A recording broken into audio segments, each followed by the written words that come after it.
다카이치 사나의 신임 일본 총리가 한국에 대한 호감을 밝히면서 이재명 대통령과도 회담하고 싶다고 말했습니다. 보수색이 더 짙어진 다카이치 내각에서 한일 셔틀 외교가 이어질 수 있을지 주목됩니다. 보도에 장효인 기자입니다. 다카이치 사나의 신임 일본 총리는 취임 후 첫 기자회견에서 한일 관계의 중요성을 강조했습니다. 한국은 중요한 이웃나라이자 국제사회의 여러 과제에 대응하기 위해 필요한 파트너라며 한일 관계의 중요성이 한층 커지고 있다고 했습니다. 日韓関係をこの未来志向で安定的に発展させたい。こんな風に私は考えております。ですから大統領との間でも会談を希望いたしております。 다카이치 총리가 영토와 역사 문제에서 강경 발언을 거듭해온 만큼 한일 관계가 악화할 수 있다는 우려가 나오는 상황. 이를 의식한 듯 한국 문화에 대한 호감을 드러내기도 했습니다. 한국料理は大好き。韓国コスメも使ってます。韓国ドラマも見ております。 한미일 협력의 중요성도 강조했습니다. 북한에 대응하기 위해 전략적 관점에서 안보와 경제안보 협력을 추진하겠다고 했습니다. 또 경주 에이펙 정상회의가 각국 정상과 만날 귀중한 기회라며 자유롭고 공정한 경제 질서를 유지, 강화하는 것의 중요성을 호소하겠다고 했습니다. 다카이치 총리는 오는 27일 도널드 트럼프 미국 대통령을 만나 양국 관계를 한층 더 높은 단계로 끌어올리겠다며 일본이 방위력을 충실히 하고 있다고 이야기하겠다고 밝혔습니다. 다카이치 총리는 오는 26일 말레이시아 아세안 정상회의에서 국제 무대에 데뷔합니다. 경주에서 한일 정상회담이 성사될지 전임 정권이 안착시킨 한일 셔틀 외교를 이어갈 수 있을지 주목됩니다. 연합뉴스TV 장효인입니다. 다카이치 사나의 신임 일본 총리는 곧장 내각 인사를 꾸렸습니다. 자민당 총재 자리를 함께 겨뤘던 후보들을 포함해 우익 성향 인사들을 대거 발탁했습니다. 최진경 기자입니다.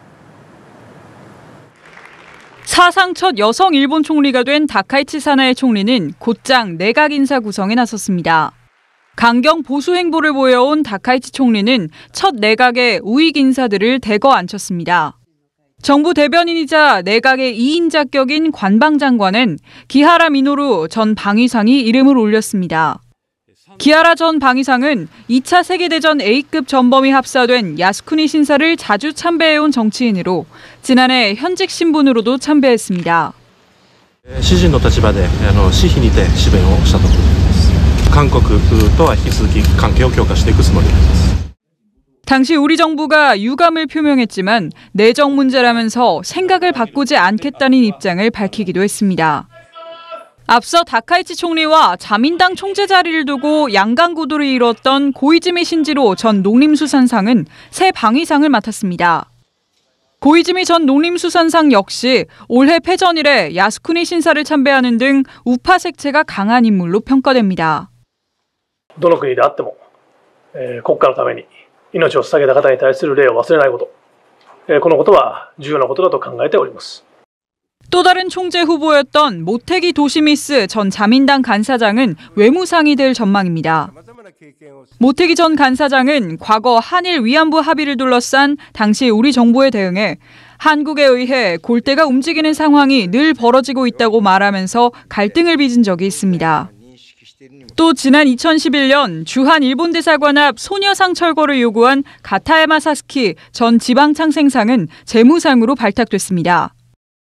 연정을 이룬 일본 유신회부터 새 내각 구성원들까지 강한 우파 성향을 보이면서 일본 정부의 우경화가 더욱 속도를 낼 것이라는 전망이 나옵니다.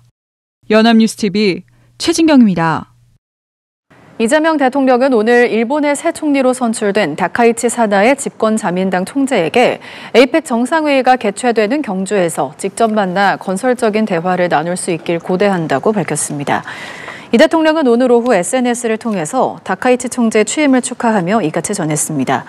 이 대통령은 한일 양국은 앞마당을 함께 쓰는 이웃이라면서 불확실성이 높아진 국제 정세 속에서 한일 관계의 중요성 역시 어느 때보다 커지고 있다고 강조했습니다.